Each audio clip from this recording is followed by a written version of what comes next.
দেশের শীর্ষ ২০ ঋণখেলাপি প্রতিষ্ঠানের অর্ধেকই আলোচিত ও বিতর্কিত ব্যবসায়ী এস আলমের। কুমিল্লা ৪-এর সংসদ সদস্য আবুল হাসনাতের প্রশ্নের জবাবে এ তথ্য জানান অর্থমন্ত্রী আমির খসরু মাহমুদ চৌধুরী। অর্থমন্ত্রীর দেয়া তালিকায় অন্য শীর্ষ খেলাপি প্রতিষ্ঠানের তালিকায় রয়েছে বেক্সিমকো, কেয়া কসমেটিক্স, দেশবন্ধু, পাওয়ার প্যাক, রংধনু বিল্ডার্স ইত্যাদি। অর্থমন্ত্রী আরও বলেন, বর্তমান সংসদ সদস্য এবং তাদের স্বার্থ সংশ্লিষ্ট প্রতিষ্ঠানের ব্যাংক ও আর্থিক প্রতিষ্ঠানের মোট ঋণের পরিমাণ ১১,১১৭ কোটি ৩১ লাখ টাকা। উল্লেখ করেন, আদালতের নির্দেশনা অনুযায়ী ৩,৩৩০ কোটি ৮ লাখ টাকার খেলাপি ঋণ খেলাপি হিসেবে দেখানো হয়নি। খেলাপি ঋণ আদায়ে সরকার কি ব্যবস্থা নিয়েছে এ বিষয়ে তিনি জানান, সমস্যা চিহ্নিত করা হচ্ছে এবং সমাধানের জন্য কর্মপরিকল্পনা নেওয়া হচ্ছে। তথ্য অনুযায়ী ডিসেম্বর পর্যন্ত দেশের ব্যাংক খাতে মোট খেলাপির পরিমাণ ৫,৪৫,০০০ কোটি টাকা। এবার ফেঁসে যাচ্ছেন ইসলামী ধারার ৫ ব্যাংকে লুটপাটের তথ্য গোপনে জড়িত নিরীক্ষকরা। পাশাপাশি এই ব্যাংকগুলোকে ভালো রেটিং দেয় এজেন্সিগুলো আসছে তদন্তের আওতায়। প্রাথমিকভাবে অনিয়মের প্রমাণ পাওয়ায় পরবর্তী ব্যবস্থার দিকে যাচ্ছে নিয়ন্ত্রক সংস্থা এফআরসি। এজন্য চাওয়া হয়েছে অর্থ মন্ত্রণালয়ের অনুমোদন। তবে দায় নির্ধারণে সতর্ক থাকার পরামর্শ দিয়েছেন বিশ্লেষকরা। রুহুল আমিনের রিপোর্ট। দেশের আর্থিক খাতে কালো অধ্যায়ের সূচনা হয় ইসলামী ধারার ব্যাংকগুলোর মাধ্যমে। লুটপাট, অনিয়ম আর অব্যবস্থাপনার কারণে যার বেশিরভাগই এখন বিপর্যস্ত। আর এই অবস্থার পেছনে বড় দায় রয়েছে চট্টগ্রাম ভিত্তিক বিতর্কিত শিল্প গ্রুপ এস আলম সহ একাধিক ব্যক্তি ও প্রতিষ্ঠানের। অথচ দীর্ঘদিন ধরে এসব দুর্বলতা প্রকাশ করা হয়নি ব্যাংকগুলোর আর্থিক প্রতিবেদনে। সম্প্রতি একীভূত হওয়া ৫ ব্যাংকের ২০২৩ সালের আর্থিক প্রতিবেদন বিশ্লেষণে এমন চিত্র পেয়েছে ফিনান্সিয়াল রিপোর্টিং কাউন্সিল এফআরসি, যেখানে খেলাপি ঋণ ও নিরাপত্তা সঞ্চিতির সঠিক হিসাব গোপন করে মুনাফা দেখায় ব্যাংকগুলো। প্রতিবেদন বলছে, ওই সময়ের জন্য গ্লোবাল ইসলামী ব্যাংকের নিরীক্ষক ছিলেন সম্পদ কুমার বসাক, ইউনিয়ন ব্যাংকে ফোরকান উদ্দিন, ফার্স্ট সিকিউরিটিতে মোহাম্মদ শহীদ, এসআইবিএলে মোহাম্মদ শহীদ ও নুরুল হোসেন খান এবং এক্সিম ব্যাংকে পিনাকি দাস। এরই মধ্যে এফআরসির রিপোর্ট পাঠানো হয়েছে অর্থ মন্ত্রণালয়ে। সংস্থার চেয়ারম্যান জানান, এসব ব্যাংকের প্রতিটি পুরনো অডিট তদন্ত করা দরকার। পাবলিক ইন্টারেস্ট এন্টিটিজের হিসাব এবং নিরীক্ষা ব্যবস্থাপনার আমরা তদারকি করি এবং সেগুলো যাতে আন্তর্জাতিক মানদণ্ড অনুযায়ী সম্পন্ন হয় তা দেখি। সেই কারণে আমরা এই ৫টি ব্যাংকের আমরা অডিট রিপোর্ট পর্যালোচনা করেছি। আমরা যেই চিত্র, যে ত্রুটিগুলো আমরা পেয়েছি বা আমাদের কাছে মনে হয়েছে, সেগুলো অধিকতর তদন্ত হওয়া প্রয়োজন বলে মনে করি। আর্থিক প্রতিবেদনের পাশাপাশি ২০২০ থেকে ২৪ পর্যন্ত ৫ বছরের ক্রেডিট রেটিং ও বিশ্লেষণ করেছে এফআরসি। প্রতিবেদনে বলা হয়, আর্থিকভাবে বিপর্যস্ত হয়ে পড়লেও তা উঠে আসেনি ক্রেডিট রেটিংয়ে। উল্টো ভালো মান দেখানো হয় ধারাবাহিকভাবে। আর এই কাজে জড়িত ৩ এজেন্সি, আলফা, ইমার্জিং ও credit rating information systems limited. সঠিক তথ্য যদি ডিসক্লোজারে আনতে বাধ্য হয় নিরীক্ষকরা এবং প্রতিষ্ঠানগুলো, কর্পোরেট হাউসগুলো, তাহলে ফুল ডিসক্লোজার হবে এবং সেই ফুল ডিসক্লোজড ফিনান্সিয়াল রিপোর্ট দেখে যদি বিনিয়োগ করে তাহলে শেয়ার মার্কেট কখনোই ক্ষতিগ্রস্ত হবে না। বিশ্লেষকদের মতে, পরিচালনা পর্ষদ ও অডিটরদের এমন অনৈতিক কাজে প্রতারিত হন বিনিয়োগকারী। এছাড়া অনিয়ম গোপনের ক্ষেত্রে নিয়ন্ত্রক সংস্থাগুলোর অযৌক্তিক সিদ্ধান্তকেও দোষ দেন এই বিশ্লেষক। এই রেগুলেটরিগুলো কিন্তু এই যে রিশিডিউলিং বলেন বা প্রভিশনিং সঠিকভাবে না পারা বলেন, এনপিএল সঠিক রিফ্লেকশন নেওয়া বলেন, এই সব কিছু কিন্তু বাংলাদেশ ব্যাংকের কনসার্ন নিয়েই হয়েছে। সুতরাং Bangladesh bank will have to accept there part of the problem. Bangladesh ব্যাংকে কে অ্যাপ্রুভ করেছিল, কী বেসিসে করেছিল? তো অডিটিং প্রফেশনে এটা যেটা কথাগুলো বলেছেন, এটা যদি সঠিক হয় তাহলে এটার দায় দায়িত্ব কার উপর পড়বে? সবাইকে নিতে হবে। বিশ্লেষকদের মতে, অসাধু নিরীক্ষক ও মান নিয়ন্ত্রকদের শাস্তি না হলে থামানো যাবে না অনিয়মের প্রবণতা। লং টার্ম ইনডেপথ স্টাডি করুন, সরকার করবে যে কিভাবে এই প্রফেশনাল কোয়ালিটেটিভ ইমপ্রুভমেন্ট করা যায়। রুহুল আমিন, ৭১, ঢাকা। রপ্তানি উন্নয়ন তহবিল ইডিএফ $৫ বিলিয়ন উন্নীত করার দাবি জানিয়েছে এফবিসিসিআই। একই সঙ্গে একক ঋণ সীমা বাড়িয়ে ২৫% করার প্রস্তাবও দিয়েছেন ব্যবসায়ী নেতারা। প্রস্তাব দেওয়া হয় খেলাপির শর্ত শিথিলের। গভর্নরের সাথে দেখা করে তারা বলেন, চলমান সংকট মোকাবিলায় নিয়ন্ত্রক সংস্থার সহযোগিতা জরুরি। আব্দুল জাহের আনেসের রিপোর্ট।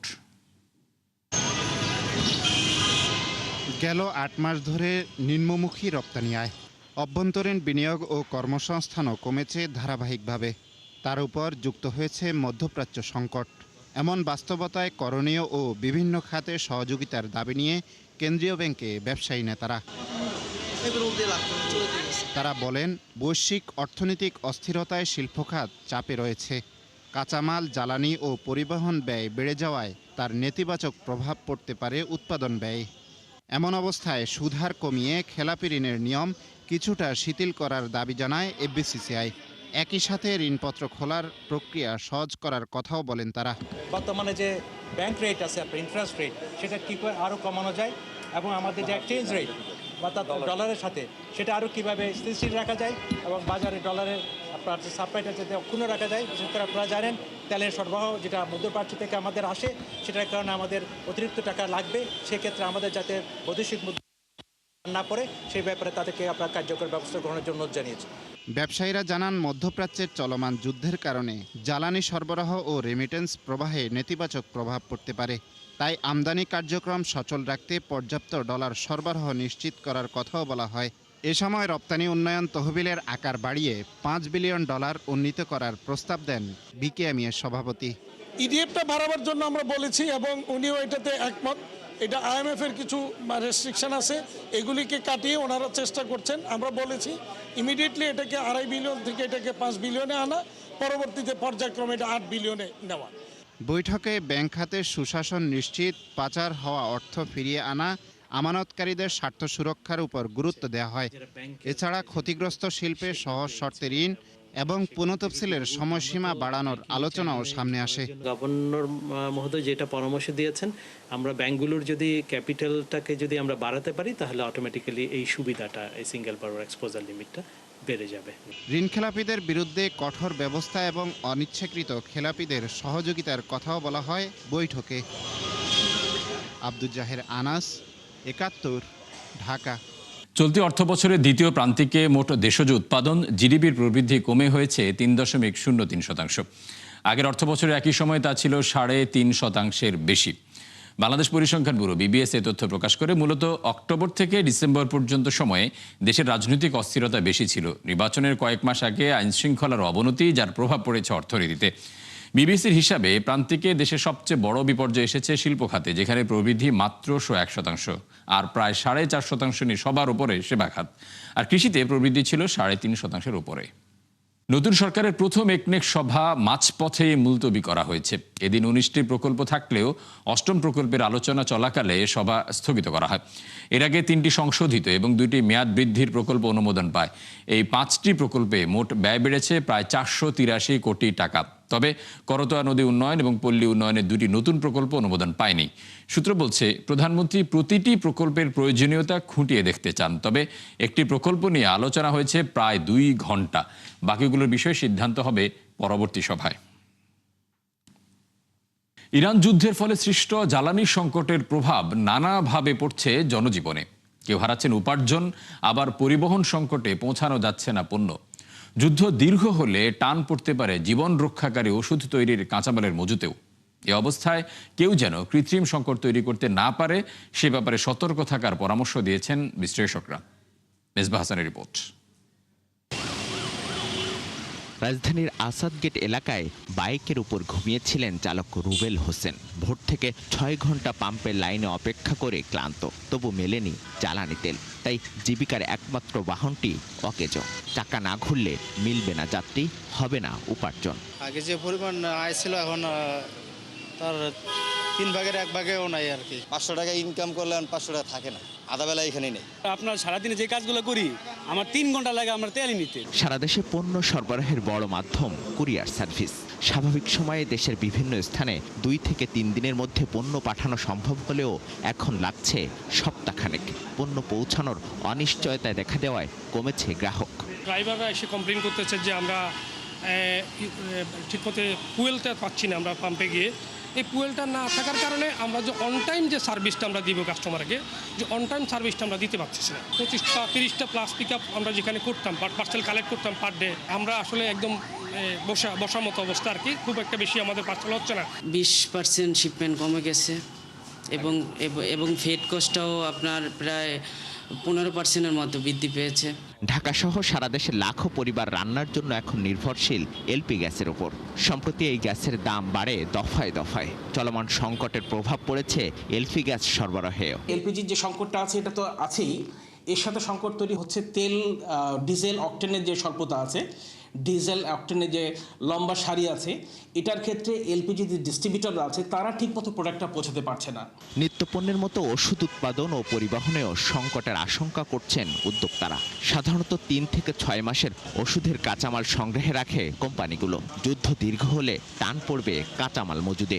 আমরা পেট্রোকেমিক্যালকে বলে থাকি ফার্মাসিউটিক্যাল ইন্ডাস্ট্রির ব্যাকবোন, অর্থাৎ ফার্মাসিউটিক্যাল ইন্ডাস্ট্রির মেরুদণ্ডই হচ্ছে পেট্রোকেমিক্যাল। একটা ফার্মাসিউটিক্যাল কোম্পানি ন্যূনতম 98 দিনের সাধারণত র মেটেরিয়ালস একবারে নিয়ে আসে। আরও এরকম কস্ট অফ ডুইং বিজনেস বেড়ে যায়, সেটা কিন্তু পক্ষান্তরে আরও একটু চাপের মুখে পড়বে এই শিল্প। এখন যে চলমান সংকটটা চলছে মধ্যপ্রাচ্যে, সেই চলমান সংকটের জন্য তো নিশ্চয়ই এই সাপ্লাই সাইডটা ক্ষতিগ্রস্ত হচ্ছে, পরিবহন কস্ট বেড়ে যাচ্ছে, তাহলে সেটার কিন্তু একটা ইম্প্যাক্ট কিন্তু পড়বে। অলরেডি ফার্মাসিউটিক্যাল কোম্পানিগুলো দ্বারা কিন্তু ক্ষতিগ্রস্ত হচ্ছে। সরকারের সাথে ফার্মাসিউটিক্যাল মালিক সমিতি যারা, তাদেরকে বসে একটা উপায় বের করতে হবে। সংকট সমাধানে জ্বালানির বিকল্প উৎসের খোঁজে সরকার। অবৈধ মজুদ বন্ধেও নেওয়া হয়েছে নানা উদ্যোগ। জ্বালানি সংকটের সুযোগে কেউ যেন নিত্যপণ্যের সরবরাহে কৃত্রিম সংকট তৈরি করতে না পারে, সে ব্যাপারে সতর্ক থাকার পরামর্শ বিশ্লেষকদের। মিসবাহ হাসান, ৭১, ঢাকা। হরমুজ প্রণালী নিয়ে এবার নতুন বার্তা দিল ইরান। যুদ্ধের ক্ষতিপূরণ পেলে খুলে দেওয়া হবে সরু এই জলপথ। ট্রানজিট ফির উপর ভিত্তি করে তৈরি করা হবে নতুন আইনি কাঠামো, যেখানে ক্ষতিপূরণ দিতে হবে ইরানি মুদ্রা রিয়ালে। যদিও এটি খুলে দিতে বরাবরের মতো আবারও হুমকি দেন ট্রাম্প। বলেন, মঙ্গলবার রাতের মধ্যে খোলা না হলে ধ্বংস করে দেয়া হবে ইরানের সব বিদ্যুৎ কেন্দ্র ও সেতু। নুসরাত মৌমি জানাচ্ছেন বিস্তারিত। ইরান যুদ্ধে হরমুজ প্রণালী বন্ধ হওয়ায় টালমাটাল বিশ্ব অর্থনীতি। সরু এই জলপথ বন্ধে ইরানের কৌশলে ভেঙে পড়েছে বৈশ্বিক জ্বালানি সরবরাহ শৃঙ্খল। যদিও যুদ্ধ শুরুর 1 মাস পর টোল ব্যবস্থার বিনিময়ে স্বল্প পরিসরে হরমুজ খুলে দেয় তেহরান। এতে জাহাজ চলাচল শুরু হলেও তা স্বাভাবিক সময়ের চেয়ে 90% কম। এবারে প্রণালী নিয়ে নতুন বার্তা দিল ইরান। বলা হয়, যুদ্ধের ক্ষতিপূরণ পেলে খুলে দেওয়া হবে সরু এই জলপথ। এই পথে চলাচলকারী জাহাজের ট্রানজিট ফির উপর ভিত্তি করে একটি নতুন আইনি কাঠামোর মাধ্যমে পরিশোধ করতে হবে ক্ষতিপূরণ। তবে তা আগের অবস্থায় কখনোই ফিরবে না যুক্তরাষ্ট্র ও ইসরায়েলের জন্য।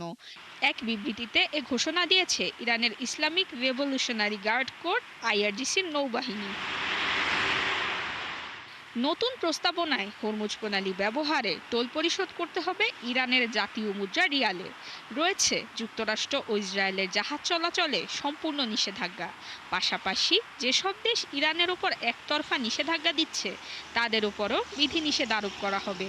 তাছাড়া ওই পরিকল্পনায় প্রণালীর উপর ইরানের সার্বভৌমত্ব, সশস্ত্র বাহিনীর কর্তৃত্ব, সামুদ্রিক নিরাপত্তা, পরিবেশগত বিষয় এবং ওমানের সঙ্গে আইনি সহযোগিতার বিভিন্ন বিষয় অন্তর্ভুক্ত রয়েছে।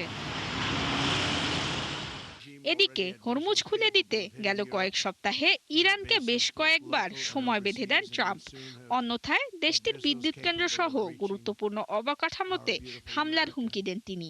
সবশেষ সামাজিক যোগাযোগ মাধ্যম ট্রুথ সোশ্যালে জানান, মঙ্গলবার রাত 8টার মধ্যে হরমুজ প্রণালী খুলে না দিলে ইরানের সব বিদ্যুৎ কেন্দ্র ও সেতু ধ্বংস করে দেয়া হবে। নুসরাত মৌমি, ৭১।